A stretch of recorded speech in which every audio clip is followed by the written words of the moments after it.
그래서 역시 지금 말씀 들어봐도 알겠지만은 두 사람의 관계는 정말 뗄래야 뗄 수 없는 그런 관계였고 조선이 유지될 수 있는 원동력이었다는 생각이 듭니다.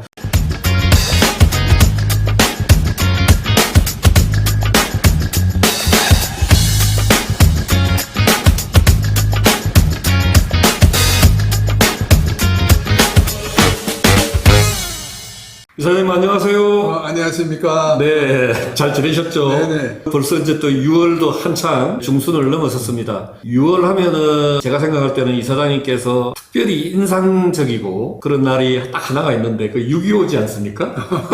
그래서 6월을 맞이하는 이사장님의 마음은 어떨까 하는 생각을 하면서 어떠세요? 6월을 맞이하는. 저는 6월 25일에 전쟁이 났지만은 그 전쟁은 38선에서부터 남쪽으로 전개됐지 않습니까? 저희는 북한에 있었기 때문에 38선 이북에 있었기 때문에 6월 달보다는 오히려 북한군이 밀고 내려갔다가 국군과 유엔군에 쫓겨가지고 다시 이제 우리 국군이 북진을 했다가 이번엔 또 중공군이 이제 개입을 해가지고 밀고 내려올 때 남한으로 피난하게 되는 12월이 저 개인적으로 봐서는 전쟁의 시작은 12월부터였습니다. 6월 달에는 나이도 어리고 전쟁이 난 것도 뭐 실감을 못했습니다. 예, 어쨌든 뭐 1950년 12월에 이사장님께서 강남부두에서 메르데스 빅토리오를 타고 남한으로 내려오게 된 원인도 6.25이기 때문에 네. 예, 오늘 보훈의 달을 맞이해서 저희들이 울돌목 주유소를 하게 돼서 네. 이야기를 좀 나눠봤고요. 오늘은 지난 달 정도로 기억이 됩니다만은 서해와 여해의 위대한 만남, 서해 유성룡과 여해 이순신의 위대한 만남이라는 그런 어떤 특강을 저희들 주최로 해서 동국대에서 서해학회 백근호 회장님을 모시고 하지 않았습니까? 그래서 그 내용에 대해서 우리 독자들이 뭐 자세히 모르시니까 제가 이사장님께 한두 가지 질문을 올리도록 그렇게 하겠습니다. 그 서해와 여해는 아주 특별한 지음 관계다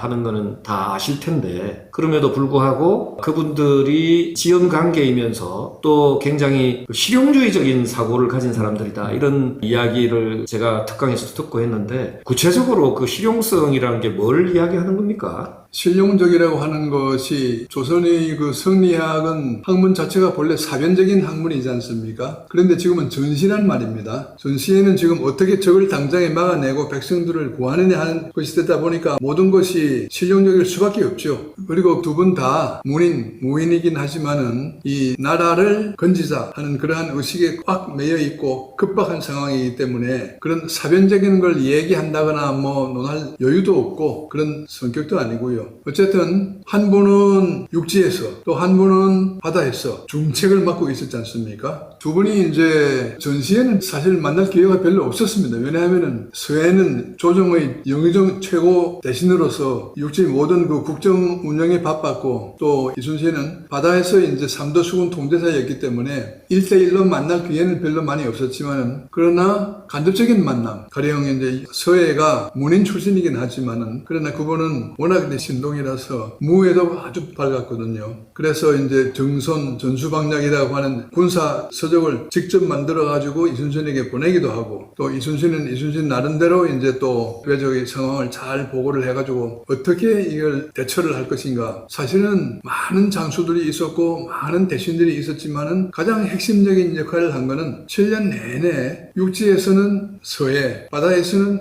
여해 그 두 분이었었죠. 그 두 분 중에서 한 분이라도 뭐 유고가 되었다거나 삐딱했었으면은 의자를 세운다 그러면 다리가 있어야 되는데 선조 임금이 있습니다만은 근데 그런 이제 최소한의 그 삼각대가 없으면 설 수 없는 것처럼 그런 관계였다고 볼 수 있죠. 예, 그러니까 이사장님께서도 저희들 뭐 방송에서도 몇 번 이야기를 했지만 선조 임금이 여러 가지 참 부족하고 그런 부분들이 많은데 그나마 진짜 잘한 거는 이순신을 삼도수군 통제사로 임명을 하고 이순신을 발탁한 거다 이런 말씀 하신 게 기억이 나고요. 서해와 여해의 관계에 있어서는 어릴 때부터 같은 동네에서 남산골에서 같이 살면서 여해 이순신의 위의 형인 요신의 친구였지 않습니까? 네. 그래서 서해 유성룡이 자기 형의 친구였고 어릴 때부터 같이 이렇게 성장을 하면서 인품이라든지 실력이라든지 이런 것들을 잘 알았기 때문에 파격적인 성진을 시켜서 전라자수사로 추천을 했던 했던 그런 것도 기억이 납니다. 어쨌든 대단한 결단을 하신 거라는 생각이 들고 서해가 결국 우리 조선을 지켜냈는데 지금 한 가지 더 여쭤보고 싶은 게 이 실용주의적이면서도 사실 두 사람이 엄청나게 협업을 많이 했다 이런 이야기들도 그 특강에서 이야기가 나왔는데 협업을 한 구체적인 내용들과 그 성과들에 대해서도 이사님께서 말씀을 좀 해주시면 좋을 것 같아요. 어느 적군이 외적 1군 혹은 외적 3군의 군사가 어느 지점에 있는데 어떻게 대처를 해라. 그렇게 케이스 바이 케이스로 한 경우보다도 어떻게 하면은 이제 근본적으로 외적의 전략 전술이 지금 이 시점에서 뭐냐, 그리고 그것을 방지하기 위해서 어떤 대책을 강구해가지고 조치를 취해야 되느냐, 이런 것에 대해서 이제 오고 가고 지금처럼 통신과 교통이 불편한 시기였기 때문에 대면적인 그런 협조보다도 인편 혹은 하여튼 장계를 보내고 받고 하면서 이제 그런 예는 계속 되어 왔습니다. 어느 한두 가지 특별히 찍어서 얘기하는 것보다도 말씀 나왔으니까 굳이 찍어서 한다 그러면은 방금 이야기하신 것처럼 첫째는 선조께서 이제 이순신을 처음에 전라 자수서로 발령했다. 그것을 추천한 것은 유성룡이었거든요. 그것이 이제 두 사람의 공로입니다. 그때 만약에 다른 사람을 임명을 했다거나 그렇게 되면은 이야기가 또 완전히 달라지는 거죠. 그 다음에 또 서해로 봐서는 나중에는 이제 징비록을 역사에 남겼다. 전 전후의 일이지만 큰 공로이고, 또 하나 제가 생각하는 거는 중국 황제 칙사가 와가지고 선조 임금을 갈아치우자라고 했을 때에 선조가 황제께서 나를 갈아치우겠다니까 그러면은 난 그만두겠습니다 하고 칙사한테 얘기했단 말입니다. 직사 사안이 이제 그러면은 황제의 명령대로 하면 됐군 했는데 다음날 서해가 만조백관을 다 불러가지고 그 직사에게 설득을 했지 않습니까? 우리 임금이 주색에 빠진 것도 아니고 무능한 것도 아니고 뭘 소홀히 한 것도 아니다. 다만 저 왜군들이 워낙 강성해가지고 이제 우리가 좀 방비가 소홀했는데 그나마 황제의 나라 명나라를 치러간 길을 비켜라고 하는데 우리가 그걸 막아주기 위해 가지고 피터지게 싸우다 보니까 이렇게 된 거다. 우리가 이렇게 피터지게 싸움으로써 우리 자신도 지키지만은 대국을 지켜준다. 아직도 나 있는 젊고 총명하신 분이다. 그렇게 설득을 해가지고 직사가 그러면 없던 일로 하자 하고 넘어갔단 말입니다. 그때 만약에 그런 설득으로 선조를 지켜주지 않고 광해군을 세운다거나 이렇게 되면은 그 혼란이라는 것이 말할 수 없는 거죠. 그런 이제 업적을 말하다 보니까 약간 옆으로 나갔습니다만은 저는 그것을 서해의 3대 업적이라고 봅니다.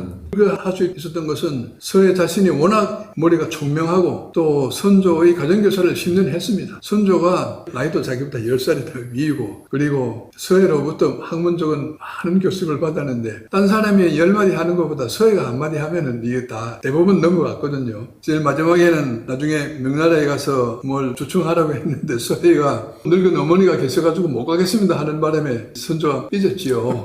결국은 이제 파지까지 됐는데 하여튼 그런 여러 가지 업다운이 있었지만은 그러나 서해가 조정에서 굳굳이 영의정 혹은 또 도세찰사 역할을 잘 했기 때문에 이순신에 대해 가지고 그 군사 지원, 불량미 지원, 모든 그런 지원 체제를 계속 7년 동안 유지할 수 있게끔 했기 때문에 이순신도 그만큼 싸웠거든요. 어떤 한두 건에 있어가지고 무슨 부분적인 협력을 한 것이 아니라 총체적인 협력 관계. 그래서 역시 지금 말씀 들어봐도 알겠지만은 두 사람의 관계는 정말 뗄래야 뗄 수 없는 그런 관계였고 조선이 유지될 수 있는 원동력이었다는 생각이 듭니다. 어쨌든 이번에 이제 백근호 교수님 만나서 특강을 들으면서 저희들하고 같이 이제 합의한 내용이 하나 있지 않습니까? 네. 자세한 내용은 이제 우리가 더 깊은 거는 학문적으로 우리가 학술 세미나를 하는데 서해학회와 우리 여해연구소가 같이 공동으로 서해와 여해의 위대한 만남이라는 공동 학술 세미나를 올해 안에 개최하기로 했으니까 여러분들 많은 관심 가져주시기를 바라면서 오늘 토크쇼의 마무리는 서해와 여해의 위대한 만남과 감사를 위하여로 하겠습니다. 서해와 여해의 위대한 만남과 그분들의 감사를 위하여! 여여!